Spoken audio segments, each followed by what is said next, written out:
প্রত্যেক দিন আপনাকে কিন্তু অনেক হাস্যোজ্জ্বল দেখায়, অনেকটা ভালো লাগে, কিন্তু আজকে আপনাকে দেখতে অনেকটা বিমোহিত লাগছে, কবি কবি ভাব।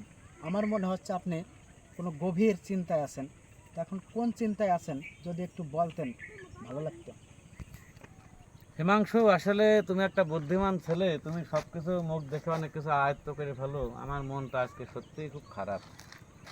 যে ছাত্রদের ভবিষ্যৎ নির্মাণের জন্য, যাদেরকে লেখাপড়া শিখিয়ে সজীবনের সর্বোচ্চ জ্ঞান যাদেরকে প্রদান করে মানুষ হওয়ার জন্য, মানুষ বানানোর জন্য চেষ্টা করলাম, আজকে যখন দেখছি যে এই ছাত্র সমাজ বিপদগামী, এই ছাত্রদের ভবিষ্যৎ অনিশ্চিত, তখন শিক্ষক হিসেবে আমার তো মনটা খারাপ হওয়াটা স্বাভাবিক।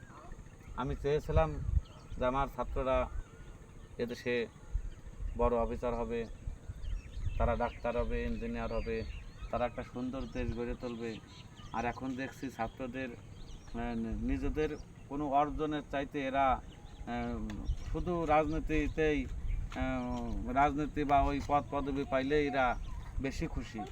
যে দেশের জন্য যে কিছু করবে, দেশের যারা সার্ভিস দেবে, সেই ব্যাপারে এদের তেমন একটা অগ্রগতি না দেখে আসলে মনটা একটু খারাপ হয়ে গেছে। তাই ভাবছি যে আমার এই ছাত্রদের ভবিষ্যৎ কী হবে, ওদের কিছু হলেও তো আমার খারাপ লাগবে।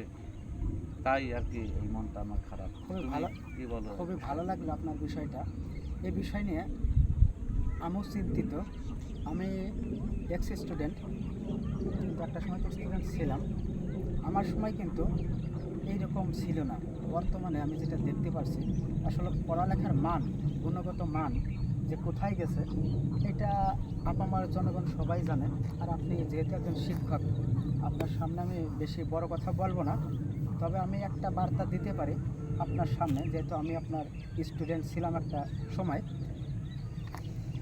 পড়ালেখা না করে একটা দেশ যতটা ধ্বংসের মুখে যায়, পড়ালেখায় সুশিক্ষায় শিক্ষিত হয়ে ততটাই উন্নতর শিখরে যায়।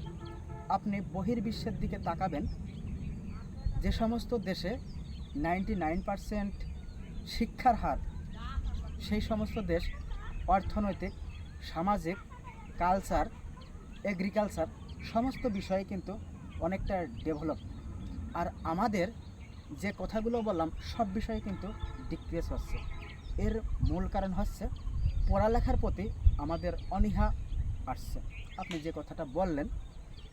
আর অনীহা হওয়ার আরেকটা বিশেষ কারণ হচ্ছে, যখন আমরা কেজি, নার্সারি বা প্রাইমারি লেভেলে পড়তাম, তখন আমাদের সেইভাবে শিক্ষা দেওয়া হয়নি। আপনি একজন টিচার, আপনাকে কিন্তু আমি শেখাচ্ছি না, জাস্ট আপনি বলতে বলেছেন তাই বলছি। আমাদের কিন্তু কালচার বিষয়ে শিক্ষা দেওয়া হয়নি, মানবিকতার শিক্ষা দেওয়া হয়নি। তারপরে যে পড়ালেখা করে সুসংগঠিত একটা জীবনযাপন করতে হয়, সেইটা শিক্ষা দেওয়া হয়নি। আর এর মূল কারণ আমি যেটা খুঁজে পাই, সেটা হচ্ছে কিছুটা ফ্যামিলিগত কারণ আছে, আর কিছুটা আমরা যেখানে যে পাঠশালায় যে শিক্ষা অর্জন করে সেখানে।